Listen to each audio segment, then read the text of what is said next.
Значи, во старото градско јадро има локации каде што ние веќе знаеме каде има археологија, каде што се забележани, каде што дел се отворени, дел се презентирани, но има и места каде што се уште се под земјата.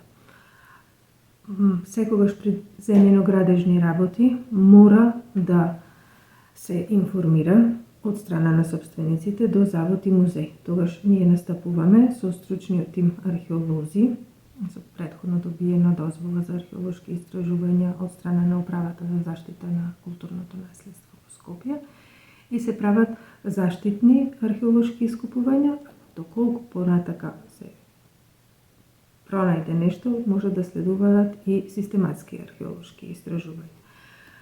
Минатата година случајот беше со кога се сакаше да се реконструира плоштадот Крушевска република околу Чинарот.